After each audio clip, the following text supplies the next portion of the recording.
क्या सच में एक बेटी अपने माता पिता के कर्मों की सजा भोगती है? क्या उसकी तकलीफों का कारण उसके अपने कर्म हैं या उसके माता पिता के पाप? सदियों से यह प्रश्न लोगों के मन में है, लेकिन महर्षि अष्टावक्र ने राजा जनक को जो उत्तर दिया वह हर भ्रम को तोड़ देता है। आज का यह उपदेश आपकी कर्म, भाग्य और आत्मा की समझ को हमेशा के लिए बदल देगा। इसलिए इस वीडियो को अंत तक अवश्य देखें, क्योंकि अंतिम रहस्य सुनने के बाद शायद आप कभी किसी बेटी के दुख को पहले की तरह नहीं देख पाएंगे। जनक बोले, गुरुदेव, लोग कहते हैं कि यदि माता पिता पाप करते हैं तो उसकी सजा उनकी बेटी को मिलती है। अनेक लोग यह भी कहते हैं कि बेटी का दुख उसके माता पिता के कर्मों का फल होता है। क्या यह सत्य है? क्या वास्तव में बेटी माता पिता के कर्मों की सजा भोगती है? इतना कहकर जनक मौन हो गए। महर्षि अष्टावक्र कुछ क्षण शांत बैठे रहे। फिर उन्होंने अत्यंत गंभीर स्वर में कहा, राजन, इस संसार में सबसे बड़ा दुख अज्ञान है, और सबसे बड़ा अज्ञान यह मान लेना है कि एक आत्मा दूसरे की नियति बन जाती है। जनक ध्यानपूर्वक सुनने लगे। महर्षि बोले, पहले यह समझो कि तुम किसे बेटी कहते हो। जनक ने उत्तर दिया, जो माता पिता के घर जन्म लेती है वही उनकी पुत्री है। महर्षि ने सिर हिलाया, यही पहली भूल है। जिस शरीर को तुम बेटी कहते हो वह केवल एक शरीर है। उसके भीतर जो आत्मा है उसका न कोई पिता है, न माता, न पुत्र, न पुत्री। आत्मा न जन्म लेती है न मरती है, वह केवल अपने कर्मों के अनुसार एक शरीर धारण करती है। जनक कुछ चकित हुए। महर्षि आगे बोले, राजन, जब तक मनुष्य स्वयं को शरीर मानता है तब तक उसे हर संबंध स्थायी और अंतिम सत्य प्रतीत होता है, परंतु ज्ञान की दृष्टि से संबंध बदलते रहते हैं, आत्मा नहीं। उन्होंने भूमि पर पड़ी एक सूखी पत्ती उठाई। देखो इस पत्ती को। कुछ समय पहले यह इसी वृक्ष का अंग थी, अब यह अलग हो गई। क्या वृक्ष समाप्त हो गया? नहीं। क्या पत्ती का अस्तित्व मिट गया? नहीं, केवल संबंध बदल गया। फिर उन्होंने जनक की ओर देखकर कहा, इसी प्रकार आत्मा अनेक जन्मों में अनेक संबंध बनाती और छोड़ती रहती है। आज जो किसी की बेटी है, किसी पूर्व जन्म में वही किसी की माता रही होगी, किसी जन्म में बहन, किसी में मित्र और किसी में शत्रु भी। जनक गहरे चिंतन में डूब गए। महर्षि बोले, अब बताओ, जो आत्मा अनादिकाल से असंख्य जन्म लेती आई है, क्या उसके समस्त सुख दुख केवल इस जन्म के माता पिता के कारण हो सकते हैं? जनक ने धीरे से उत्तर दिया, नहीं गुरुदेव, ऐसा संभव नहीं लगता। महर्षि मुस्कुराए, यही सत्य का प्रथम द्वार है। कुछ देर बाद उन्होंने कहा, राजन, इस सृष्टि में एक नियम अटल है। प्रत्येक आत्मा अपने कर्मों का फल स्वयं भोगती है। कोई दूसरे के कर्मों का स्वामी नहीं बन सकता। यदि ऐसा होता तो न्याय समाप्त हो जाता। उन्होंने आगे कहा, कल्पना करो कि एक किसान ने गेहूं बोया और दूसरा किसान धान।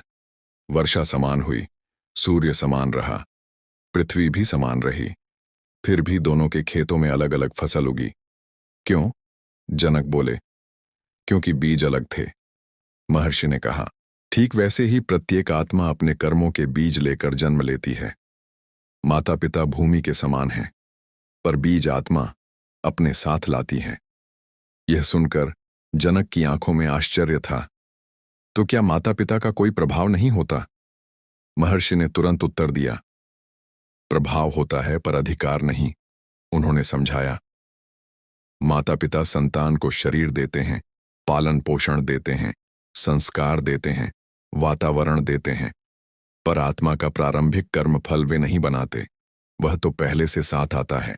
फिर उन्होंने एक और उदाहरण दिया, दीपक का पात्र अलग हो सकता है, तेल अलग हो सकता है, पर ज्योति का प्रकाश उसी ईंधन के अनुसार होगा जो उसमें डाला गया है। कुछ देर मौन रहा।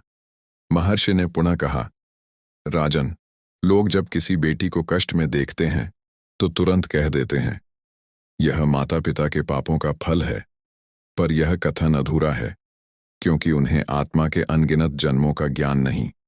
वे केवल इस जन्म को देखते हैं।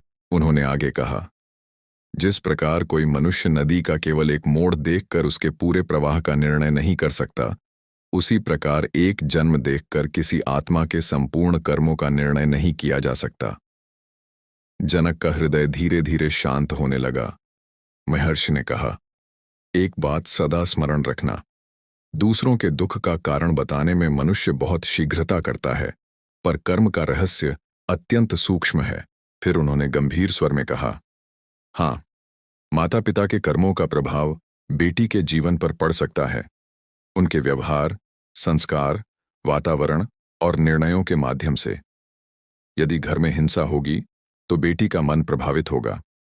यदि घर में प्रेम होगा तो उसका व्यक्तित्व भी वैसा बनेगा। पर इसे कर्मों की सजा कहना उचित नहीं। यह परिस्थितियों का प्रभाव है, आत्मा के कर्म फल का संपूर्ण निर्णय नहीं। जनक ने पूछा, गुरुदेव, यदि कोई पिता अधर्मी हो और उसकी बेटी दुख पाए तो क्या वह पिता के कर्मों का फल नहीं? महर्षि ने उत्तर दिया, राजन, पिता अपने अधर्म का फल अवश्य भोगेगा। यदि उसके कर्मों से बेटी को कष्ट पहुंचता है तो वह उसके कर्म का एक परिणाम है। पर बेटी उस परिस्थिति में इसलिए आई क्योंकि उसके अपने कर्मों का प्रवाह भी उस अनुभव से जुड़ा था। यह दो अलग कर्म धाराओं का संगम है, न कि एक का बोझ दूसरे पर डाल देना। उन्होंने आगे कहा, कर्म का जाल इतना सूक्ष्म है कि मनुष्य की बुद्धि उसे पूरी तरह नहीं समझ सकती। इसलिए ज्ञानी कभी किसी पीड़ित को देखकर यह नहीं कहते, यह तेरे माता पिता के पापों की सजा है। वे करुणा रखते हैं, निर्णय नहीं सुनाते। जनक की आंखें नम हो गईं। उन्हें लगा कि आज उनके भीतर वर्षों से जमा एक भ्रम टूट रहा है। पर तभी महर्षि ने एक ऐसी बात कही जिसने जनक को फिर से सोचने पर विवश कर दिया। उन्होंने कहा, राजन, अभी तुमने केवल आधा सत्य सुना है। अब तक मैंने आत्मा के व्यक्तिगत कर्म की बात कही है, पर एक और रहस्य है, परिवार, कुल और संबंधों से जुड़े कर्मों का सूक्ष्म प्रभाव। यह ऐसा रहस्य है जिसे समझे बिना कर्म का ज्ञान अधूरा रह जाता है। फिर जनक ने कहा, गुरुदेव, यदि प्रत्येक आत्मा अपने कर्मों का फल स्वयं भोगती है तो आपने अभी कहा कि परिवार और कुल के कर्मों का भी प्रभाव होता है। क्या यह दोनों बातें एक दूसरे के विपरीत नहीं हैं? महर्षि अष्टावक्र मंद मुस्कुराए, नहीं राजन, विरोध केवल वहां दिखाई देता है जहां दृष्टि अधूरी हो। जब दृष्टि पूर्ण हो जाती है तब हर विरोध मिट जाता है। कुछ क्षण मौन रहकर उन्होंने कहा, सुनो, मैं तुम्हें एक रहस्य बताता हूं। मान लो कि वर्षा का जल पर्वत से बहकर नीचे आता है। वह अपने साथ मिट्टी, पत्थर, पत्तियां और अनेक वस्तुएं भी बहा लाता है। जल अपनी गति से बह रहा है, पर मार्ग में मिलने वाली प्रत्येक वस्तु उसकी दिशा को थोड़ा बहुत बदल देती है। क्या इसका अर्थ यह है कि जल ने अपना स्वभाव खो दिया? जनक बोले, नहीं गुरुदेव, जल तो फिर भी जल ही है। महर्षि बोले, ठीक वैसे ही आत्मा अपने कर्मों की धारा लेकर जन्म लेती है, किंतु जिस परिवार में उसका जन्म होता है वहां का वातावरण, संस्कार, माता पिता का आचरण और समाज उसकी यात्रा को प्रभावित करते हैं। यह प्रभाव है, पर भाग्य का संपूर्ण कारण नहीं। महर्षि ने आगे कहा, यही भूल संसार करता है। लोग प्रभाव को ही भाग्य समझ लेते हैं। राजा जनक ध्यानमग्न होकर सुन रहे थे। महर्षि ने एक और उदाहरण दिया। यदि किसी बगीचे में दो पौधे लगाए जाएं और एक को धूप मिले, दूसरे को छाया, एक को पर्याप्त जल मिले, दूसरे को कम, तो दोनों की वृद्धि अलग होगी। परंतु यदि किसी पौधे का बीज ही दुर्बल हो तो उत्तम भूमि में भी वह वैसा नहीं बढ़ेगा जैसा एक शक्तिशाली बीज बढ़ता है। इसी प्रकार आत्मा अपने कर्म रूपी बीज लेकर आती है और परिवार उस बीज की भूमि बनता है। दोनों का अपना अपना स्थान है। जनक ने पूछा, तो क्या माता पिता के अधर्म का दुष्प्रभाव बेटी पर पड़ सकता है? महर्षि ने उत्तर दिया, यदि माता पिता क्रोधी हैं, छल करते हैं, हिंसा करते हैं, लोभ में डूबे हैं, तो उनका घर अशांत होगा। उस अशांति में पलने वाली बेटी के मन पर उसका प्रभाव अवश्य पड़ेगा। लेकिन यह कहना कि वह केवल माता पिता के पापों की सजा भोग रही है, सत्य का अपमान होगा। उन्होंने आगे कहा, क्योंकि उस आत्मा ने भी अपने पूर्व कर्मों के अनुसार उसी परिवार में जन्म ग्रहण किया है। संसार में कोई जन्म संयोग नहीं है। प्रत्येक जन्म कर्मों की गहन व्यवस्था के अनुसार होता है। जनक ने पूछा, क्या इसका अर्थ है कि आत्मा स्वयं अपने माता पिता का चुनाव करती है? महर्षि ने उत्तर दिया, चुनाव मन नहीं करता, कर्म करते हैं। जैसे नदी ढलान की ओर स्वयं बहती है, वैसे ही कर्म आत्मा को उस स्थान तक ले जाते हैं जहां उसके अनुभव पूरे होने होते हैं। कुछ देर बाद महर्षि ने अत्यंत गंभीर स्वर में कहा, राजन, एक और भूल मनुष्य करता है। वह सोचता है कि दुख केवल दंड है, जबकि कई बार दुख जागरण का द्वार होता है। जनक ने आश्चर्य से पूछा, क्या दुख भी कृपा हो सकता है? महर्षि बोले, यदि दुख मनुष्य को सत्य की ओर ले जाए तो वह सबसे बड़ी कृपा है, और यदि सुख उसे अहंकार में डुबो दे तो वही सुख सबसे बड़ा बंधन बन जाता है। उन्होंने आगे कहा, कई बार एक बेटी ऐसे परिवार में जन्म लेती है जहां उसे संघर्ष मिलता है। वह संघर्ष उसके भीतर करुणा, धैर्य और विवेक को जन्म देता है। वही आत्मा आगे चलकर अनेक लोगों के जीवन में प्रकाश बनती है। यदि वह संघर्ष न होता तो शायद वह कभी जागती ही नहीं। जनक के मुख पर गंभीरता छा गई। महर्षि बोले, इसलिए किसी के दुख को देखकर तुरंत निष्कर्ष मत निकालो। जो बाहर से दुख दिखाई देता है वही भीतर आत्मा का उत्थान भी हो सकता है। फिर उन्होंने कहा, और सुनो राजन, यदि कोई माता पिता अपने जीवन में अधर्म करते हैं तो उसका सबसे बड़ा दंड उन्हें बाहर से नहीं, भीतर से मिलता है। उनका अशांत मन, उनका भय, उनका लोभ, उनका क्रोध, यही उनके कर्मों का प्रथम फल है। यदि उनके कारण बेटी दुखी होती है तो वे उसके प्रति अपने कर्तव्य में असफल हुए हैं, उसका दोष उन्हें मिलेगा। पर बेटी की आत्मा का संपूर्ण भाग्य फिर भी उसके अपने कर्मों से जुड़ा रहेगा। जनक ने पूछा, गुरुदेव, तब क्या बेटी अपने वर्तमान कर्मों से अपना भविष्य बदल सकती है? महर्षि के चेहरे पर दिव्य मुस्कान फैल गई। यही सबसे बड़ा रहस्य है। यदि वर्तमान कर्म भविष्य को न बदल सके तो फिर ज्ञान, तप, भक्ति और साधना का कोई अर्थ ही न रहे। उन्होंने कहा, मनुष्य का अतीत उसके हाथ में नहीं, पर वर्तमान उसके हाथ में है। वर्तमान ही भविष्य का बीज है। जो इस क्षण जाग जाता है वह आने वाले अनेक जन्मों की दिशा बदल सकता है। महर्षि ने अपनी दृष्टि आकाश की ओर उठाई। राजन, यह मत पूछो कि तुम्हें कौन सा बीज मिला है, यह पूछो कि तुम आज उसे कैसे सींच रहे हो। यही बुद्धिमानी है। जनक का हृदय श्रद्धा से भर उठा, लेकिन तभी महर्षि अष्टावक्र ने एक ऐसा प्रश्न पूछा जिसने जनक को भीतर तक झकझोर दिया। उन्होंने कहा, राजन, यदि किसी बेटी का जीवन अत्यंत सुखी हो और उसके माता पिता अधर्मी हों, तब क्या तुम कहोगे कि अधर्म का कोई फल नहीं? जनक मौन रह गए। महर्षि बोले, देखा, केवल एक जीवन देखकर निर्णय नहीं किया जा सकता। कर्म का फल कभी तुरंत मिलता है, कभी वर्षों बाद, कभी अगले जन्म में। इसलिए ज्ञानी कभी अधूरी घटना देखकर अंतिम निर्णय नहीं देता। परंतु उनके मन में अब भी एक अंतिम प्रश्न शेष था। उन्होंने विनम्र स्वर में कहा, गुरुदेव, अब मैं समझ चुका हूं कि प्रत्येक आत्मा अपने कर्मों का फल लेकर जन्म लेती है। माता पिता का प्रभाव होता है, पर वे आत्मा के भाग्य के स्वामी नहीं होते। किंतु कृपा करके यह बताइए, क्या कोई बेटी अपने अतीत, अपने कुल और अपने परिवार के प्रभाव से मुक्त हो सकती है? महर्षि अष्टावक्र ने शांत दृष्टि से जनक की ओर देखा, फिर अत्यंत गंभीर स्वर में बोले, राजन, यदि मुक्ति संभव न होती तो ज्ञान का कोई अर्थ न होता। यह सुनते ही जनक के नेत्रों में आशा की किरण चमक उठी। महर्षि बोले, सुनो, कर्म का नियम अटल है, पर उससे भी श्रेष्ठ है आत्मज्ञान। कर्म शरीर और मन को बांधते हैं, आत्मा को नहीं। जब मनुष्य स्वयं को केवल शरीर और मन मानता है, तभी वह कर्मों की जंजीरों में जकड़ा रहता है। उन्होंने आगे कहा, जिस क्षण मनुष्य जान लेता है कि मैं शरीर नहीं, मैं शुद्ध चैतन्य आत्मा हूं, उसी क्षण उसके भीतर एक नई स्वतंत्रता का जन्म होता है। राजा जनक ध्यानपूर्वक सुनते रहे। महर्षि ने पास रखे हुए दर्पण की ओर संकेत करते हुए कहा, यदि दर्पण के सामने कोई रोए तो क्या दर्पण दुखी हो जाता है? जनक बोले, नहीं गुरुदेव। यदि कोई हंसे तो क्या दर्पण प्रसन्न हो जाता है? नहीं।